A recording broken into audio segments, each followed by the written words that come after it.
Icy Manipulator. This artifact got restricted in Magic's very first ban and restricted announcement in January of 1994, getting restricted alongside insanely busted cards like the Power 9 and Soul Ring. For 4 generic mana, it's an artifact, and you can pay 1 generic mana and tap it to tap target artifact, creature, or land. This means you can use it to mess with your opponent's mana base or to disrupt their plans with artifacts or creatures. To today's players, the Manipulator doesn't look like a card that needed to be restricted. 4 mana is a lot for an artifact that asks for an investment every single turn, especially an investment that doesn't always have a real impact on the board. Icy Manipulator received a relatively recent reprint in 2018's Dominaria, and it didn't even get close to seeing play at Magic's highest level of competition. So at this point, Icy Manipulator's glory days have been long forgotten. So that begs the question, how good was Icy Manipulator, actually?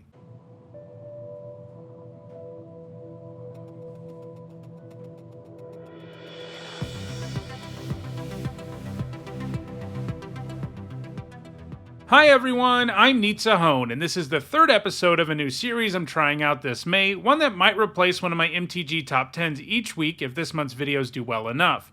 This is a series where I'll be taking a deep dive into a single card and discussing its competitive history. So far, I've looked at Serra Angel and Mog Fanatic, so check out those videos if you haven't already seen them. Also, if you're interested in seeing more of this series, liking and sharing this video goes a long way towards making that happen. I ran a poll to let viewers decide the topic of this video, and this time I pitted 2 powerhouse artifacts from the 1990s against one another, Zurin Orb and Icy Manipulator. In the end, Icy Manipulator won by a significant margin. So, let's answer that question that so many of you want to know. How good was Icy Manipulator, actually? Icy Manipulator is as old as the game of Magic itself. In other words, its first printing is in limited edition Alpha. If you take a look at any of the limited edition printings of Icy Manipulator, there's probably something that will surprise you.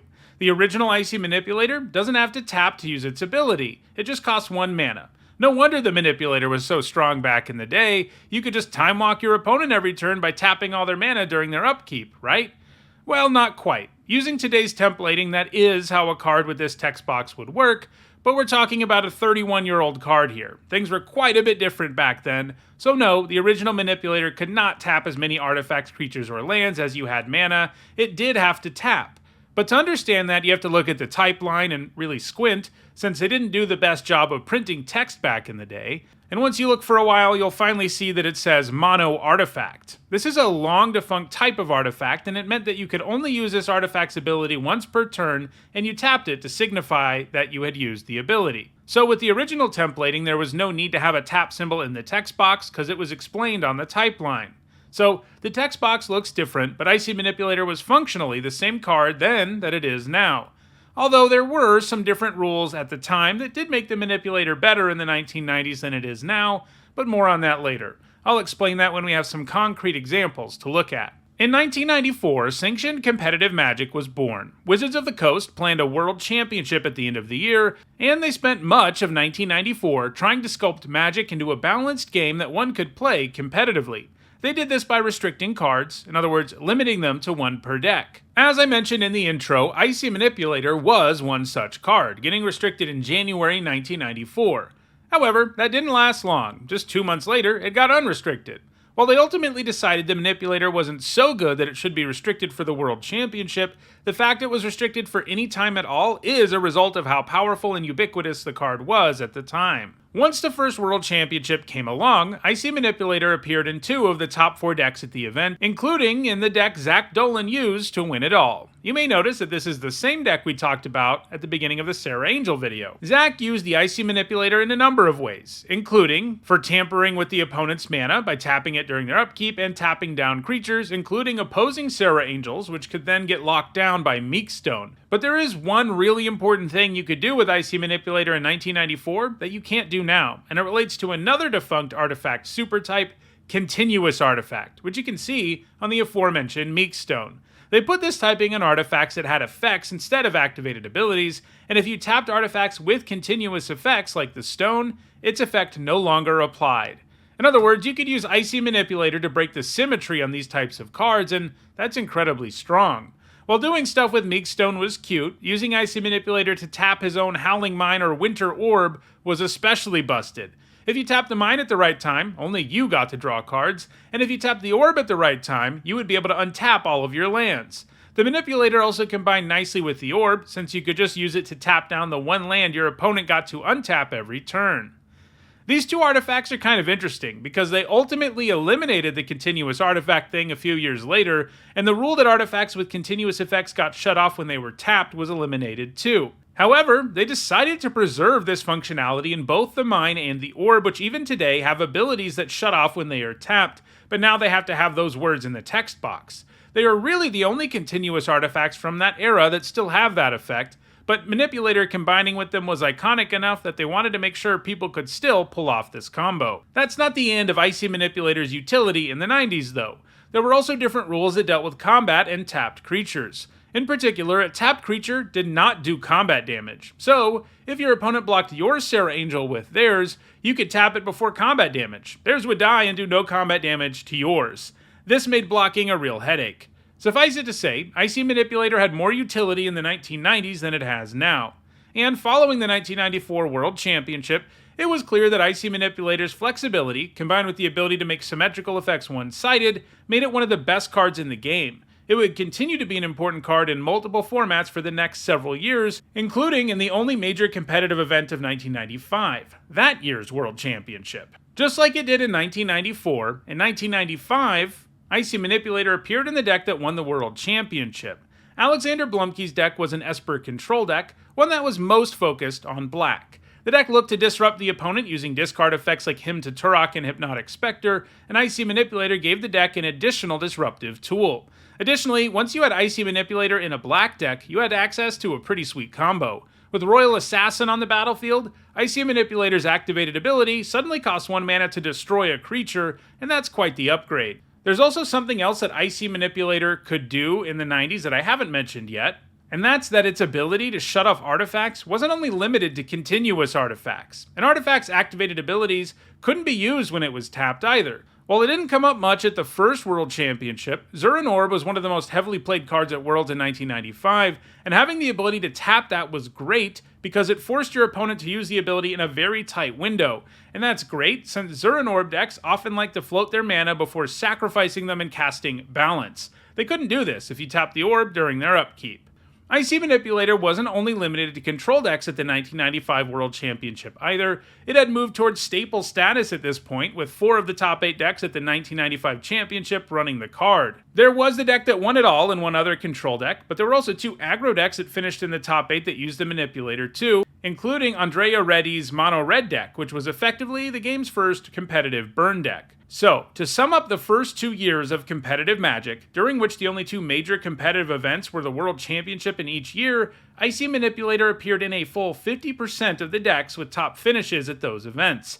And it wasn't about to stop being dominant anytime soon. In fact, one could argue that it became even better. After impressive finishes at the first 2 World Championships, including coming in first at both of them, Icy Manipulator also had a dominant showing at the first Pro Tour, which was in New York in 1996. 6 of the top 8 decks at the event were packing the Manipulator, including the deck that Michael Lecanto used to win it all. It was a blue-white control deck that usually won the game with Millstone. The deck could slow the game to a standstill and just activate the stone every turn, and Icy Manipulator helped the deck slow down the opponent enough for you to do that. Just like in 1994 and 1995, the Manipulator saw play in more aggressive decks too, showing you just how much players valued the card regardless of what deck they were in.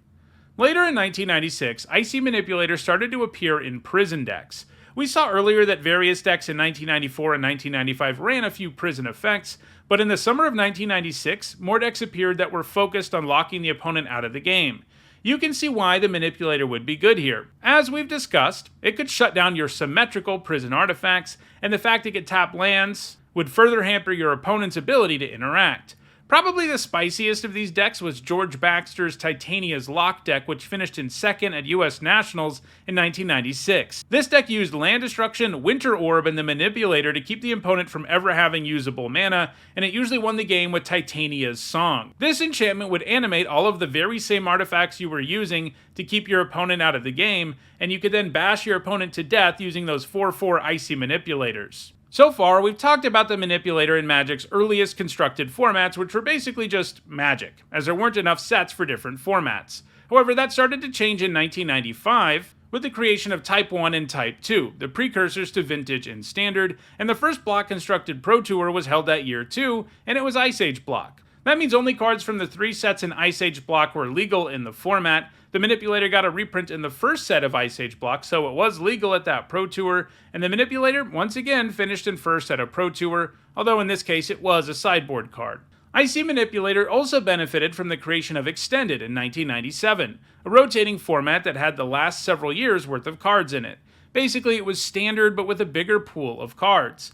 We've already seen that Icy Manipulator had lots of major firsts in competitive Magic, including appearing in the decks that won the first 2 World Championships and the deck that won the first Pro Tour, but it's not done yet. It also appeared in 2 of the top 8 decks at the very first Extended Pro Tour, which was in Chicago in 1997. John Finkel went back to the well and played a Prison deck at the event. It was largely built around the Icy Manipulator Winter Orb lock from earlier Prison decks, but instead of winning with Titania's Song, he used Gaia's Blessing to keep himself from milling out. This type of win condition was only possible thanks to the Manipulator. Throughout 1998, Icy Manipulator continued to be featured in extended decks that sought to disrupt the opponent's mana, including a mono-green land destruction deck that finished in first at Grand Prix Lyon. As usual, Icy Manipulator could be used to tap down the few lands you didn't destroy, and in this case you could win the game with Urnum Djinn, whose downside didn't really matter if you were blowing up all of your opponent's lands. So far, we've seen that Icy Manipulator was a dominant card in multiple formats between 1994 and 1998. However, that was all about to come to a screeching halt. Grand Prix Lyon in 1998 was the last time Icy Manipulator achieved a top 8. This is because Icy Manipulator's dominance came to an abrupt end in 1999 with the release of 6th edition, which brought along some sweeping rules changes. Last week, when we talked about Mog Fanatic, we saw that one of these rule changes greatly benefited it. However, Icy Manipulator was not so lucky. From here on, artifacts worked pretty much how they work today. In particular, no artifact gets shut down now when it gets tapped. Furthermore, now tapped creatures could do combat damage, so this stripped Icy Manipulator of a significant chunk of its power. While those uses were only part of what made Icy Manipulator great, and it still maintained the ability to disrupt the opponent's game plan, especially their mana, losing these functions was still a devastating blow. So devastating that Icy Manipulator hasn't managed a single top 8 since the rule change, this despite being reprinted in multiple standard legal sets, including Mirrodin, 9th edition, 10th edition, and most recently Dominaria. Sadly, Icy Manipulator has become irrelevant in 60-card formats ever since 6th edition. However, Icy Manipulator has remained relevant in Limited even after the rule change. In fact, for many of its reprints, it was an incredibly high pick in booster drafts. In Limited, it's a removal spell of sorts, since you can use it to tap down your opponent's best creature every turn. Unfortunately, we don't have data for those earlier Limited formats, but because Icy Manipulator got a Dominaria reprint, we do have limited data from that format thanks to 17 Lands, a website that tracks Magic Arena data. In Dominaria Limited, Icy Manipulator has put up a 56.9% win rate. The overall win rate for 17 land users in this set was 55.3%, so the Manipulator is an above average card in the format, but it's also pretty far from being one of the best limited cards in the format. It has the 29th highest win rate of any uncommon, which isn't that impressive. So, the most recent time we saw it in Limited, it was a nice card, but not a super powerful one. Alright, now that we've heard the narrative of Icy Manipulator's history in competitive Magic, let's take a look at the numbers to sum things up. It achieved 8 World Championship top 8s, including 2 championships, 8 Pro Tour top 8s, including 3 championships, and 6 National or Grand Prix top 8s, and a 56.9% win rate in Dominaria Draft. So, how good was Icy Manipulator actually? Well, it was one of the best performing cards in all of Magic in the 1990s, but part of what made it so good was all the different ways in which it could be used. When it was stripped of some of these functions in 1999, Icy Manipulator went from being a card that regularly appeared in top decks to being a card that mostly stayed in players' binders. So that does it for this video. If you enjoyed it, please let me know with a comment, a like, and a share. If you want to vote on what card next week's video will focus on, go over to the community tab and you can vote there. And if you want to stay aware of future videos, don't forget to subscribe. Thanks for watching.